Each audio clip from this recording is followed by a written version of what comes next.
Bonjour à vous, Charline Bonneau, diététicienne spécialisée en micronutrition et en aide au changement. Aujourd'hui, on va aborder un thème en lien avec la vidéo d'hier qui est la reconversion professionnelle. C'est quelque chose de très important. Si vous êtes également dans cette problématique, vous vous posez beaucoup de questions. J'avais envie de vous partager mon expérience parce que c'est une question que je maîtrise et que je connais très très bien, la reconversion professionnelle. Donc je pense que mon expérience pourra vous apporter certaines choses, pourra sans doute apaiser les peurs, la plupart des peurs qui font que les gens n'osent pas, ne se lancent pas là-dedans. Et donc voilà, et puis c'est aussi quelque chose à laquelle je suis énormément confrontée dans mes consultations parce que j'ai beaucoup de personnes qui viennent me consulter parce qu'elles pensent avoir une hygiène de vie qui n'est pas très bonne et qui souhaitent améliorer ça, mais qui en fait, en fin de compte, ont une grosse carence d'estime d'eux-mêmes. Et tout ça, ça part souvent d'un potentiel qui n'est pas du tout exploité au niveau professionnel. Donc c'est des questions que j'ai de plus en plus à traiter parce que moi j'ai toujours eu une approche qui est vraiment globale. Je pense que la diététique, ça fait partie d'un tout en fait. Je pense que ça participe à avoir une meilleure vie. En tout cas, moi c'est mon approche. J'essaye toujours d'apporter le maximum de choses pour que les gens puissent donc s'épanouir et avoir une meilleure vie. Donc ça passe souvent par les questions d'épanouissement personnel et professionnel parce que ça se passe de plus en plus. On en parle, enfin je ne sais pas si vous avez remarqué, mais autour de nous, il y a de plus en plus de gens qui sont dans des reconversions professionnelles, qui sont aussi dans des burn-out, hein. Donc c'est des choses qui sont liées. Tout ça pourquoi? Parce que souvent, quand on est déconnecté, qu'on fait un job comme ça dans lequel on s'investit très intensément, mais qu'on est déconnecté avec ce qu'on a envie de faire, ce qu'on est vraiment, je pense que ça peut rapidement mener à l'épuisement. Donc toutes ces questions-là, à mon sens, sont liées et sont de plus en plus présentes autour de nous. Je pense qu'avant, il y avait moins cette problématique. Je pense que les gens étaient capables d'avoir un métier une grande partie de leur vie. À côté de ça, s'épanouissaient au niveau peut-être familial ou dans des activités, peu importe, mais étaient capables de faire la distinction entre les deux. Je pense qu'aujourd'hui, si vous ne trouvez pas un job dans lequel vous avez l'impression d'apporter quelque chose de vraiment personnel, quelque chose qui vous touche, si ça ne fait pas de sens dans votre vie, je pense que rapidement, ça peut devenir un gros souci qui fait que vous allez compenser par des béquilles qui peuvent être l'alimentation, mais ça peut aussi être,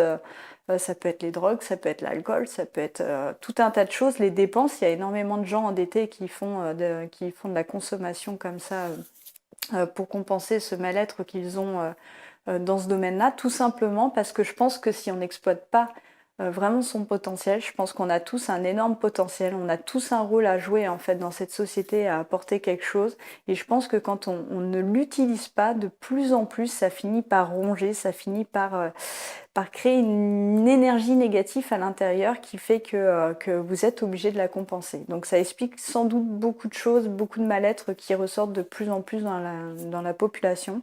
Et en tout cas, c'est quelque chose que je retrouve qui est assez récurrent dans les gens qui ont vraiment une mauvaise alimentation et qui viennent me consulter. Donc je voulais vous apporter mon expérience parce que je pense que là-dessus, j'ai été pas mal pionnière, hein. Je me suis beaucoup reconvertie, j'ai essayé beaucoup de métiers. Donc je sais quelles sont les difficultés et je sais également les plus grandes peurs. Je sais que la plupart de vos freins sont des peurs que vous avez à l'intérieur de vous, qui sont des croyances limitantes, qui sont absolument pas réelles en fait finalement. Et je me dis que peut-être que mon expérience en tout cas pourra vous aider à apaiser tout ça. Donc c'est normal d'avoir peur de toute manière. C'est vrai qu'à partir du moment où vous êtes mal dans votre job et que vous pensez à la reconversion professionnelle, parce qu'aujourd'hui c'est quelque chose qui devient presque tendance, attention aux tendances parce que les gens se précipitent parfois sans avoir de projet professionnel. Et moi je pense que tout pendant qu'on n'a pas un objectif clair de ce qu'on veut devenir, ça devient problématique tout simplement parce que ça fait avancer dans le flou. Alors attention, ça ne veut pas dire pour autant qu'il faut imaginer avoir tout de suite, quand vous vous lancez dans une reconversion, votre nouvelle passion, votre métier passion qui va venir. Moi, j'ai fait vraiment plusieurs tentatives avant de réussir à trouver ce que je voulais. Mais ce qui est dangereux et ce qui est inconfortable, c'est cette stagnation, cet immobilisme en fait. Donc ce qu'il faut comprendre là-dedans, c'est qu'il ne faut absolument pas avoir peur d'essayer, de se lancer, de faire des erreurs. Il y a absolument aucun souci avec ça.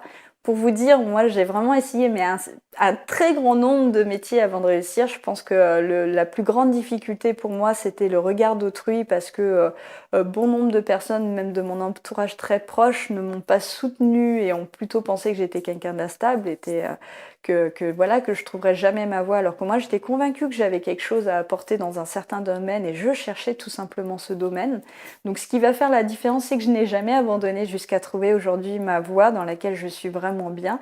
Et ce qui est rigolo, c'est que souvent ces mêmes personnes vont vous dire que vous êtes courageuse, mais que vous avez eu de la chance parce que oui, il y avait ça, ça, ça qui vous ont permis de mettre en place ce rêve. Parce qu'aujourd'hui, je pense que dans mon entourage, tout le monde constate que je suis vraiment très très bien dans ma voie professionnelle.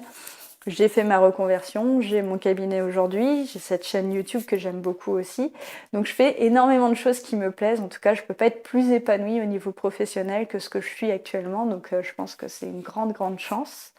Bien sûr, il me reste énormément de choses à faire, mais en tout cas, je sais qu'aujourd'hui, ça rend beaucoup de personnes envieuses et beaucoup m'ont dit que j'étais courageuse et moi, ça me fait rire parce que c'est pas des gens qui ont été spécialement très dans le soutien avant ça. Donc voilà, en tout cas, il faut oser parce que en plus de ça, je sais qu'aujourd'hui, ça a convaincu certaines personnes aussi de mon entourage d'essayer et d'oser en fait se reconvertir. C'est vraiment possible. Ce qu'il faut comprendre, c'est que la grande erreur, ça va être chercher faire une reconversion qui va être proche de votre domaine actuel, en fait, parce que vous allez vouloir chercher quelque chose dans la facilité. Vous allez chercher quelque chose vraiment qui paraît plus sympa, donc qui va être proche de ce que vous savez déjà faire et qui va pas vous demander beaucoup d'efforts. Moi, ça a été la plus grosse erreur que j'ai fait concrètement, c'est toujours d'avoir fait des sauts de puce en imaginant comme ça que j'allais pouvoir limiter les efforts pour mon projet de reconversion. Tout simplement parce que j'avais peur de perdre toutes ces connaissances, toute cette expérience que j'avais accumulée en fait dans les autres domaines. Donc c'est tout à fait normal. Mais il faut vraiment que vous ayez conscience que ce sera jamais perdu, tout simplement parce que ce que vous avez appris dans d'autres métiers, vous allez pouvoir le transposer dans votre nouvelle voie.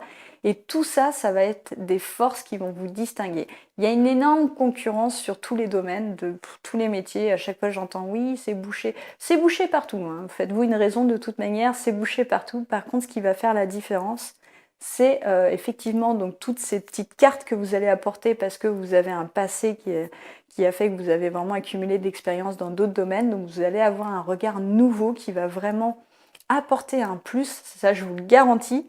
Et puis cette énergie, en fait, cette volonté, si vous vous lancez vraiment dans quelque chose qui vous tient à cœur, c'est important, c'est très important qu'il y ait une force qui vous pousse vraiment, qui vienne de l'intérieur, qui fait que vous êtes sur le bon chemin, parce que des difficultés, vous allez en avoir, ça c'est certain. Donc si vous n'êtes pas complètement sur cette voie qui vous épanouit, vous n'aurez pas la force pour dépasser ces obstacles. Donc moi, ce que je peux vous donner comme conseil, c'est prenez le temps. Hier, j'ai fait une vidéo avec comment chercher ses valeurs, tout ça. Donc vraiment, prenez le temps de rentrer à l'intérieur de vous, d'être honnête au maximum, de chercher ce qui vous fait le rêver le plus et lancez-vous dans votre projet de reconversion. En France, on a vraiment une grande chance. On est dans un pays merveilleux. On a énormément de dispositifs. Il faut que vous compreniez que vous êtes votre plus grand frein parce qu'il y a toutes les voies possibles qui vous permettront de limiter les risques dans votre reconversion professionnelle. Pour avoir habité au Québec, sachez que la plupart des gens, c'est presque une norme là-bas, font des reconversions professionnelles, sauf que c'est des gens qui croient tellement en eux, qui sont capables d'investir et faire des crédits pour ça. Nous, en France, on a vraiment cette grande, grande chance d'avoir beaucoup de dispositifs, que ce soit par les contrats de professionnalisation qui vous permettent de vous former en étant dans une entreprise. Ça peut être aussi des formations qui vont entrer dans des dispositifs de type DIF, des choses comme ça. Mais il y a énormément de choses qui vous permettent, en fait, si vous creusez un petit peu, de vous reconvertir. Donc là-dessus, une fois que le plus dur, ce sera vraiment de trouver ce qui vous plaît vraiment, d'être honnête avec vous-même et de pas faire ce saut de puce que j'ai fait en essayant de trouver quelque chose qui se racole avec ce que je savais déjà faire. C'est vraiment d'aller profondément avec ce qui vous plaît, ce qui vous connecte à votre enfant intérieur. Donc c'est pour ça que je vous conseillais d'aller chercher justement dans votre passé, dans votre enfance, parce qu'il y a forcément quelque chose là-dedans qui va qui va décupler la force, la passion, et ça c'est vraiment ce qui est important. C'est pas un job, une sécurité, c'est une illusion, parce qu'en fait la sécurité peut devenir très très précaire du jour au lendemain. Vous pouvez très bien avoir une carrière de 30 ans dans un métier, et puis d'un seul coup ce métier disparaît. Il y a vraiment aujourd'hui une évolution au niveau du marché du travail qui est incroyable. D'ailleurs, ça se voit parce qu'au niveau étatique, il y a de plus en plus de lois qui œuvrent dans ce sens, en fait, qui imposent aux entreprises aujourd'hui de former leurs salariés à se diversifier, à être capables de rebondir sur d'autres métiers, tout simplement parce que les métiers évoluent très très vite. Il y a énormément de métiers qui apparaissent, qui disparaissent. Et il ne faut pas en avoir peur, il faut juste accepter que ça fonctionne comme ça, et au contraire vous dire que plus vous allez rebondir, plus vous allez être capable d'avoir de multiples casquettes et de multiples compétences, et plus tout ça, ça va devenir un véritable jeu. Donc c'est ça qui est important. Et c'est ça que je voulais vraiment vous apporter aujourd'hui.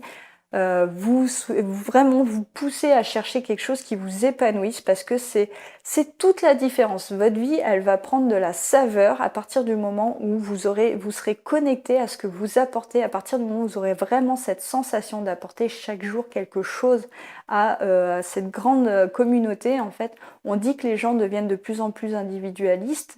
Je suis pas tout à fait d'accord avec ça. C'est sûr qu'on se coupe des gens, mais je pense qu'il y a une tendance quand même aujourd'hui à l'introspection, et je pense que c'est bien justement d'en revenir à ça. C'est fini cette vie où on était capable de travailler comme ça. Je trouve que sincèrement c'était du sacrifice humain, parce que les gens se contentaient d'une toute petite vie. Aujourd'hui on en veut plus.